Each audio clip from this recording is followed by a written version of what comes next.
Karena Quran itu jalan yang lurus, fattabi'uh, ikuti dia.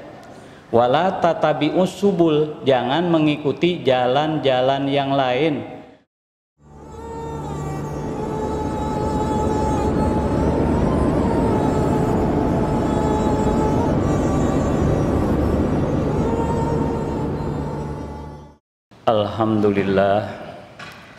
Alhamdulillah yunirul quluba bima'rifatih, ahmaduhu subhanahu lahu fi kulli syai'in ayatun ala wahdaniyatihi wa azimi sultani.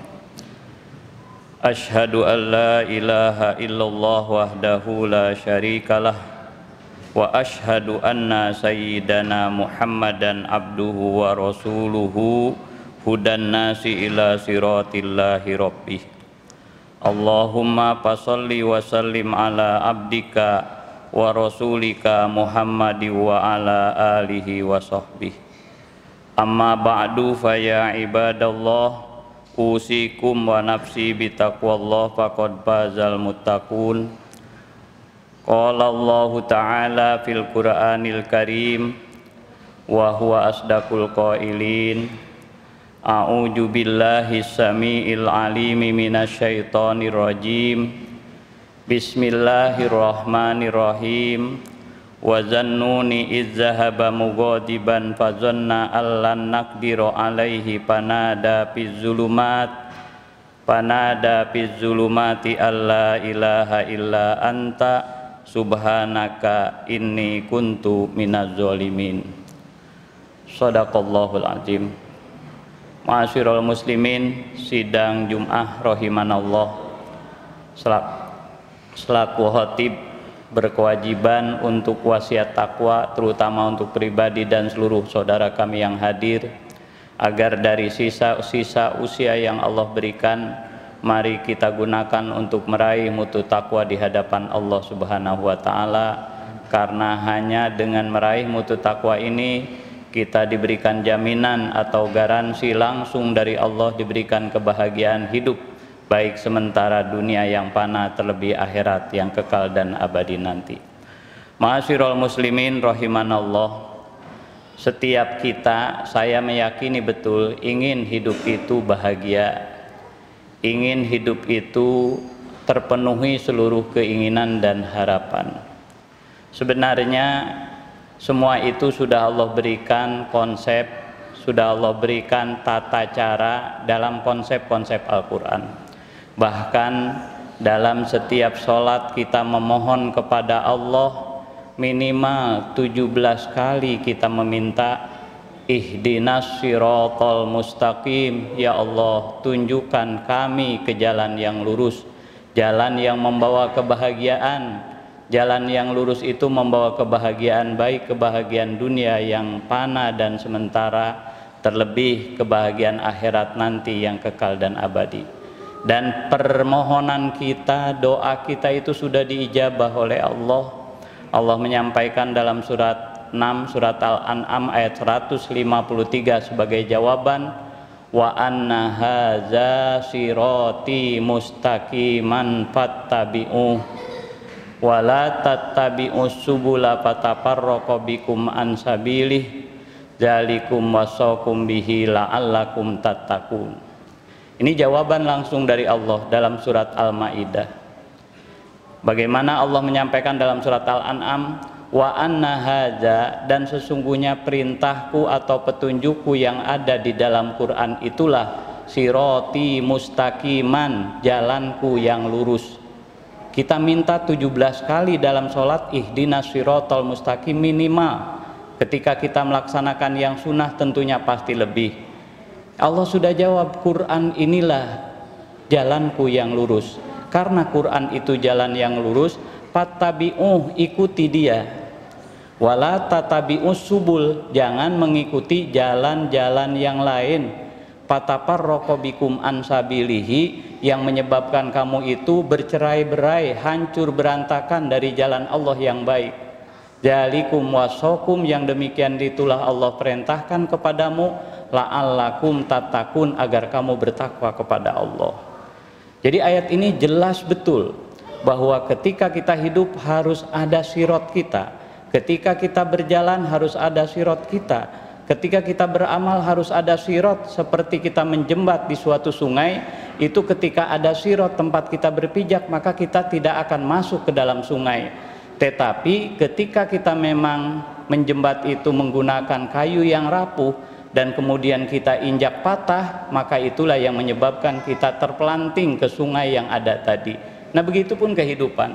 Quran ini adalah jalan yang lurus, jalan yang kokoh, jangan mengikuti jalan yang lain. Nah, hari ini makanya banyak umat Islam terpelanting. Kenapa? Karena banyak orang itu lebih mengikuti jalan di luar Quran. Kalau kita perhatikan secara sorop dan nahunya, ketika Allah menunjukkan sirot itu menggunakan kata tunggal, mufrad, bukan surut tapi sirot. Dan ketika Allah menggunakan kata jangan mengikuti jalan yang lain, menggunakan kalimat jama', wala tatabi'us subul, jangan kamu mengikuti jalan-jalan yang begitu banyak yang menyebabkan kamu berantakan dan bercerai-berai, tidak bisa bersatu dan celaka pada akhirnya. Dan ini yang sudah Allah konsepkan di dalam Quran. Maka hari ini, detik ini dan saat ini masih kita berada di bulan yang dimuliakan oleh Allah, menjelang Ramadan 1 bulan ke depan, maka setidaknya kita sudah memulai diri dan melangkah dengan pemakai sirot. Kalau langkah kita tanpa pakai sirot, itu tidak akan kita mendapat jaminan dari Allah Subhanahu wa taala. Ma'asyiral muslimin, sidang Jum'ah rahimanallah. Kita baca dalam Quran, walaupun ini bukan perbuatan dosa, betapa Nabi pun ketika tidak mengikuti sirot dan tuntunan mengikuti nafsu, maka mereka mendapat kesulitan. Berbeda dengan Nabi Muhammad yang selalu langkahnya ada tuntunan. Berbeda dengan Nabi Musa, ada langkahnya mengikuti tuntunan. Ini contoh yang konkret, seperti misalnya Nabi Junnun, yaitu Nabi Yunus. Ketika dia berangkat dari satu daerah karena dimarahi oleh masyarakatnya, berangkat ke daerah lain dengan bahasa hijrah, tapi berangkatnya bukan atas perintah Allah tapi dengan kemarahan. Akhirnya Nabi Yunus mendapat kesulitan, yaitu dengan ditelan oleh ikan. Dan Allah menyampaikan di dalam Al-Quran, kalau saja Nabi Yunus tidak membaca doa dan berzikir dengan menggunakan la ilaha illa anta subhanaka inni kuntu minadz zalimin, aku biarkan Yunus di dalam perut ikan itu sampai hari kiamat. Nah, ini ayat disampaikan oleh Allah dalam Al-Quran, wa zannun izzahaba mughadiban fazanna allan naqdiru alaihi panada fi zulumat alla ilaha illa anta subhanaka inni kuntu minadz zalimin. Dan Junnun ketika dia berangkat mughadiban dalam kondisi marah, dan dia menyangka dia tidak akan dipersulit oleh Allah, kemudian justru hasilnya dia disulitkan oleh Allah dengan mengadakan undian, beberapa kali undian. Nabi Yunus tetap keluar dalam undian, dan pada suatu malam dilempar dia ke lautan, dan ternyata di lautan itu sudah ada yang namanya binatang Allah, makhluk Allah yang menelannya, yaitu bentuk ikan yang besar. Dan kemudian Nabi Yunus malah mendapatkan kesulitan. Berbeda dengan hijrahnya Nabi Muhammad. Nabi Muhammad juga hijrah dari Mekah ke Madinah, tetapi hijrahnya atas perintah Allah dalam rangka menyelamatkan kalimat tauhid, yaitu la ilaha illallah. Maka ketika beliau sembunyi di Gua Sur, disembunyikan oleh Allah, bukannya malah dikejar oleh orang, jumpa dengan yang mengejarnya, tetapi disembunyikan dengan sesuatu yang mustahil. Biasanya orang kalau bersembunyi itu di balik tembok, di balik batu, tetapi ternyata Allah menyembunyikan Nabi Muhammad itu di Gua Sur dengan Abu Bakar dengan menggunakan sarang laba-laba yang tebus pandang. Dan seharusnya Nabi Muhammad itu ketemu dan jumpa dengan orang yang mengejar dan hendak membunuhnya, tetapi karena Nabi Muhammad hijrahnya itu atas perintah Allah, maka ketika itulah Nabi Muhammad ditolong dan disembunyikan oleh Allah Subhanahu wa ta'ala. Nah, begitu dengan Nabi Musa. Nabi Musa itu memiliki yang disebut dengan tongkat yang luar biasa. Ketika dilepas akan menjadi ular yang besar, bukan hayyah, tetapi Allah menggunakannya bahasa yang lain, yaitu dengan Nabi Musa itu ketika melemparkan tongkatnya, tongkatnya itu adalah mukjizat, akan menjadi ular yang begitu besar. Tetapi Nabi Musa tidak pernah menggunakan tongkatnya itu di luar perintah Allah.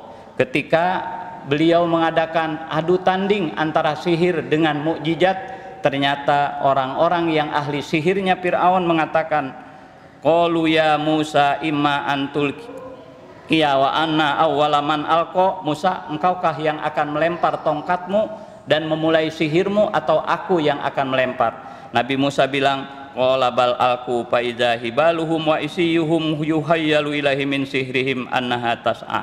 Nabi Musa menjawab, silahkan kau melempar terlebih dahulu. Dan tiba-tiba mereka melemparkan tongkat, kayu, tali temali, semuanya menjadi ular dan berjalan dihayalkan oleh manusia di sekelilingnya. Dan Nabi Musa dengan Nabi Harun di tengah panggung begitu kesulitan dan merasa takut sebagai manusia, walaupun Rasul adalah manusia. Tetapi Allah tidak memerintahkan, belum memerintahkan Nabi Musa tidak berbuat apapun dengan tongkat yang hebat tadi, tetap dipegang dan dipegang. Pada akhirnya wa alqima piyaminika talqab ma sona'u. Akhirnya Allah menyuruh kepada Nabi Musa, Musa, lemparkan tongkatmu, maka tongkat itu akan menjadi ular yang besar, talqafu ma sona'u, mesti ular itu akan menelan seluruh ular-ular tukang sihir. Jadi setelah diinstruksikan oleh Allah, baru Nabi Musa itu melempar tongkatnya. Kemudian setelah itu Nabi Musa dikejar, tongkatnya kembali dipegang, ular itu dipegang dan menjadi tongkat. Dan Nabi Musa itu dalam kisahnya di dalam Al-Quran dikejar oleh Fir'aun dan tentaranya yang jumlahnya begitu banyak. Nabi Musa pun tidak berbuat apa-apa dengan tongkatnya, tidak dilempar tongkatnya supaya menjadi ular agar Fir'aun itu terhalang mengejar dia. Tetapi Nabi Musa lari, berlari dan terus berlari sampai pada akhirnya sampai di pantai. Di pantai itulah Allah memberikan instruksi kepada Nabi Musa, Musa, pukulkan tongkatmu ke lautan. Tiba-tiba Nabi Musa memukul tongkatnya kepada lautan tadi, dan dengan izin Allah tongkat itu dipukulkan ke laut. Laut itu menjadi jalanan yang begitu luar biasa. Makanya hari ini kita yakin Pak, bagi Bapak semua yang pekerja, ketika pimpinan kita memberikan instruksi untuk keluar kota, keluar negeri, mesti kita diberikan jaminan biaya hotel, kemudian untuk makan, minum segalanya, bahkan kadang pulang ke negara kita masih ada sisa. Apalagi kalau yang menyuruh itu Allah. Tidak akan pernah mungkin Allah menyuruh sesuatu tanpa jaminan. Maka ketika Allah menginstruksikan kepada Nabi Musa untuk memukul lautan, maka tiba-tiba Allah memberikan jaminan lautan itu dijadikan jalan oleh Allah. Ketika Allah menyuruh melepas tongkatnya, maka Allah memberikan jaminan ketika tongkat dilepas itu berbeda menjadi ular yang begitu besar. Itu terserah kepada Allah. Apapun yang Allah instruksikan hari ini kepada kita, mesti ada jaminan di balik perintah itu. Yang paling utamanya adalah hari ini kita pertanyakan kepada diri betapa banyak pekerjaan kita ada sirotnya atau tidak. Kita melangkah ke masjid ini ada sirot, Allah menyuruhnya di dalam Al-Quran untuk melaksanakan sholat Jumat. Pak ija kudiyati sholah nanti baru pantasiru. Kalau sudah sholat baru kita bertebaran. Tetapi ketika sudah azan Jumat disuruhnya kita masuk ke masjid melaksanakan ibadah bersama di masjid ini. Jadi ketika apapun besok kita 1 bulan ke depan diinstruksikan untuk saum, lapar seperti apapun Allah berikan jaminan. Jangan sampai ada yang saumnya itu hanya awal dan akhir saja. Ketika Allah memberikan instruksi, segeralah kita melaksanakannya, dan di balik perintah itu pasti ada jaminan yang terbaik dari Allah Subhanahu wa taala. Mudah-mudahan dengan uraian khutbah yang sangat singkat ini dalam tempat yang sangat baik ini, kita diberikan kebahagiaan dan jaminan oleh Allah dengan jalan kita mengikuti sirotnya, mengikuti perintahnya, mengikuti dalilnya, dan kita tidak boleh berbuat apapun kecuali ada perintah dari Allah. Boleh kita diam, kenapa kita diam? Karena tidak ada perintah, dan kita harus bergerak kemanapun kita bergerak karena itu juga ada perintah. Kita tidak boleh diam karena nafsu, dan kita juga tidak boleh bergerak atau berjalan karena nafsu, karena innan nafsa la ammaratun bisu, nafsu itu selalu membawa kita kepada jalan yang tidak baik atau jalan yang menuju kepada kecelakaan. Mudah-mudahan kita semua diberikan tambahan taufik dan hidayah, diberikan tambahan usia yang barokah, dan mudah-mudahan kita jadikan hidup kita sekali di dunia bermutu di hadapan Allah, bermutu di hadapan makhluknya. Suatu saat andai kata kita meninggal, mudah-mudahan dalam kondisi husnul khotimah, di mana kesalahan dan hilaf kita Allah ampuni, ibadah kita diterima dan dilipat gandakan pahalanya oleh Allah Subhanahu wa taala. Barakallahu li wa lakum bil Qur'anil Karim wa nafa'ani wa iyyakum bima fihi minal ayati wa dzikril hakim. Aqulu qauli hadza fastaghfiruhu innahu huwal ghafurur rahim.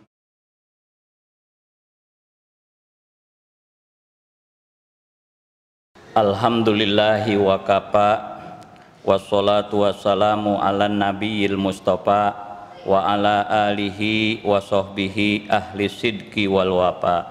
Asyhadu an la ilaha illallah wahdahu la syarikalah wa asyhadu anna Muhammadan abduhu wa rasuluh. Allahumma fasholli wa sallim ala sayyidina Muhammadi wa ala alihi wa sahbihi ajmain wa sallama tasliman katsira. Fa ya ibadallah ittaqullah wa hafizu ala ta'at wa huduril jumu'ati wal jama'at.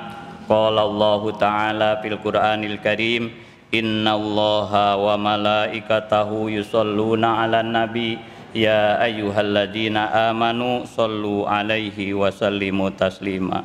Allahumma sholli wa sallim ala sayyidina Muhammad wa ala alihi wa sahbihi ajmain.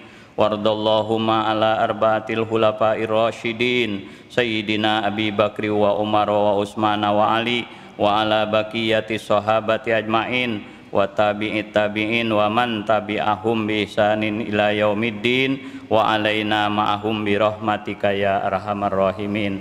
Allahumma ighfir lil mu'minin wal mu'minat wal muslimin wal muslimat al ahya'i minhum wal amwat innaka qaribum mujibud da'wat wa ya qadiyal hajat.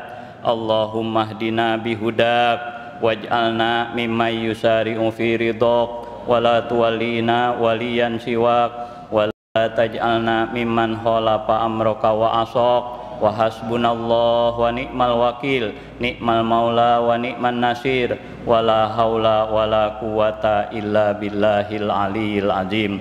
Rabbana atina fid dunya hasanah wa fil akhirati hasanah wa qina azabannar. Ibadallah, innallaha ya'muru bil adli wal ihsan wa ita'il qurba wa yanha 'anil fahsya'i wal munkar wal baghi ya'idukum la'allakum tadhakkarun. Fadhkurullaha yadhkurkum was'alu min fadlihi yutikum wa yahdikum wa la dzikrullahi akbar. Astaghfirullah li wa lakum.